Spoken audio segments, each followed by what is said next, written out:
Bonjour et bienvenue sur cette nouvelle vidéo. J'espère que vous allez bien. Aujourd'hui, nous allons apprendre comment dimensionner et faire la sélection des unités intérieures des chambres froides.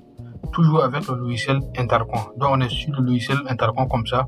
Donc, voici les différents fils qu'on utilise beaucoup plus dans le système de climatisation de Intercom. Voilà. Donc, on va repartir en bas. On va scroller. Aller à la calculatrice. Copier. Donc, aller à la calculatrice. On continue. Accéder à la calculatrice. Voilà. Donc, ici, on a déjà fait une vidéo sur le dimensionnement des chambres froides. Ici, c'est le refroidissement du réservoir. Ça, c'est le processus des échangeurs de chaleur. Maintenant, on va continuer avec les unités intérieures. Voilà, vous voyez, évaporateur, réfrigérateur et unité condensée par eau. Vous voyez. Donc, on commence par évaporateur. Il suffit de cliquer sur évaporateur pour commencer le dimensionnement.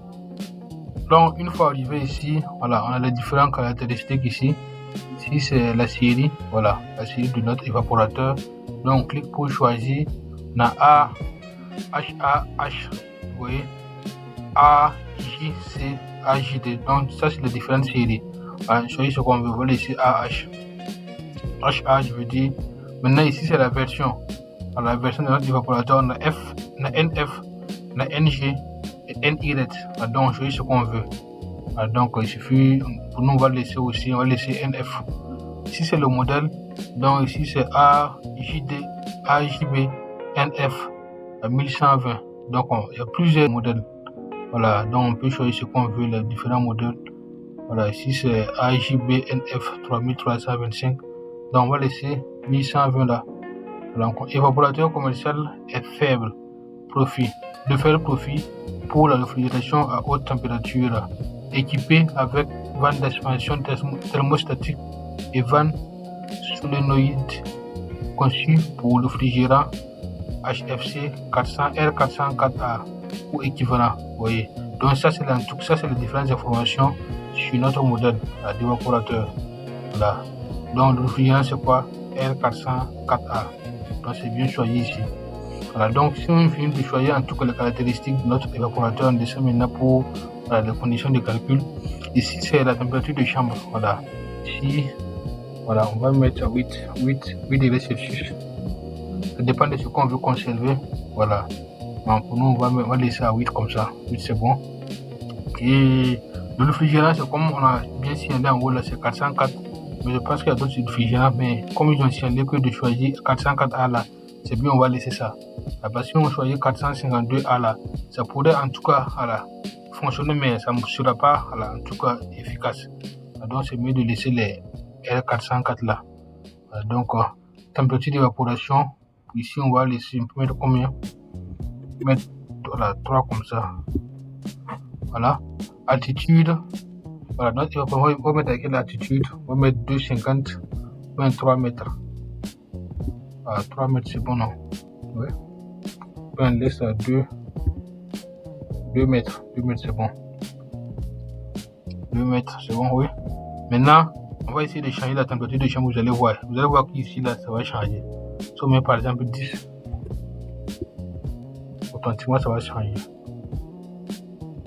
Vous voyez, au niveau du chauffeur là ça a changé. Voilà. Maintenant, au niveau du temps d'accumulation, là ça laisse 1 de givre. Donc vous allez voir que si on change ici, voilà, ici aussi ça a une répercussion ici. Voilà, donc ici aussi ça va changer un peu. Donc c'est bon. On descend. Maintenant, si on finit de sélectionner, vous allez voir que automatiquement, nous avons les puissances représentées ici. Voilà, en fonction de la température de notre chambre et puis les différentes modèles d'évaporateur. Voilà, on aura automatiquement la puissance frigorifique ici. Voilà, le débit d'air.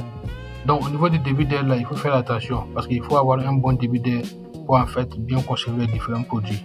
Parce qu'à l'intérieur de notre chambre froide, il y a différents produits. Donc il faut que chaque produit en tout cas ait la même température. Au niveau de température de sortie de l'air, donc 5 degrés Celsius, ça c'est le logiciel qui nous a généré ça. Début du liquide de refroidissement, 0,01 kg par seconde. Donc c'est bon. Paramètres de fonctionnement, ça c'est le paramètre de fonctionnement, température de balle 5,5 degrés Celsius. Coefficient d'échange 342, c'est bon.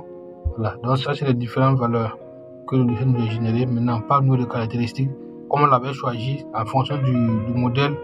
Là, on aura AJP, voilà, NF 1120, oui, et passage de lettres 3,8 mm, la surface il était 6,22. Donc ça c'est en fait les caractéristiques de notre évaporateur. Caractéristiques électriques, voilà, vous voyez, si c'est intensité nominale là, 0,4 ampères, si c'est 230 volts, et nous avons puissance absorbée qui est égale à 0,07 kW. La longueur ici, notre évaporateur, ce modèle d'évaporateur a pour longueur 600 mm, vous voyez, largeur 418 mm. Donc voici le prototype ici. On va cliquer pour voir. Donc voici le prototype. Voilà. Donc je pense que c'est bon. On descend. Et ici c'est les connexions frigorifiques. Voilà. Le tube qui veut là. On aura besoin de 1 quart et 1 demi-pouce. Maintenant si nous voulons imprimer, il suffit de cliquer ici, imprimer, et vous allez imprimer et passer maintenant à l'achat et puis voilà, et à l'installation de votre évaporateur. Mais nous sommes à la fin du dimensionnement de cet évaporateur. On va repartir en arrière pour dimensionner un autre évaporateur, vous allez voir. Donc on va repartir en arrière. Maintenant on parle au niveau de unité condensée par eau. Voilà, donc ici on aura un second fluide, la caloporteur, qui sera l'eau glycolée. Donc on clique là-bas. Voilà, ici on aura un second fluide caloporteur, on va appeler eau glycolée. Donc ici c'est le régime de température basse. Donc on a quel régime? On a moins 35 degrés et moins 15 degrés Celsius, moins 15 et 10 degrés Celsius. Pour notre cas on va choisir moins 15 et 10 là, ça c'est bon. Maintenant construction, ça c'est en fait les différents types d'évaporateurs. CC, évaporateur water loop, ça c'est bon. Ça c'est la fréquence, voilà, de notre électricité, donc 50 Hz, c'est bon. Voilà, réfrigérant, c'est combien? 200 R290. Donc c'est ce qui est idéal avec ce type d'évaporateur. Mais de version, on a N axial de condensation. Voilà. Maintenant pour la sélection, si nous avons en fait la puissance, on doit mettre la puissance frigorifique.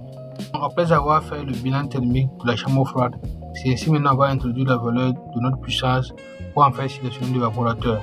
Donc ici la puissance frigorifique de notre chambre froide, c'est pour notre cas on va mettre 15 kW, c'est bon, 15 kW. Bon, mais à la 1,5 kW. Pourquoi pas, parce que c'est une petite chambre froide qu'on va dimensionner.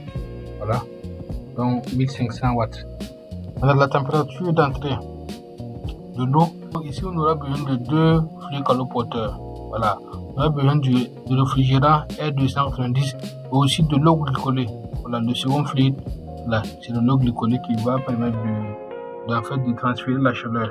Donc, si c'est la température d'entrée de l'eau, voilà, ce sera 7 et la chaleur c'est 12. Le régime c'est combien? C'est 5 degrés Celsius.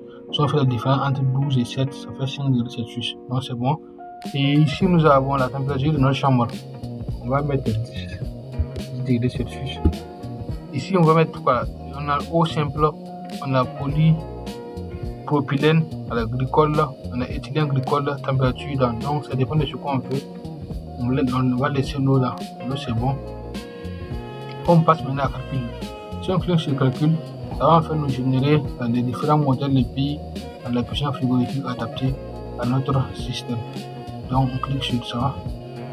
Donc quand on clique sur ça, nous allons voir que ici il y a un seul modèle qui est adapté. Voilà, c'est ce seul modèle là qui est adapté à notre système de réfrigération. Donc ici nous avons une puissance frigorifique de 2146 watts. Voilà, donc c'est ça en fait on va utiliser pour notre système. Ici la puissance absorbée c'est 0,55 kW.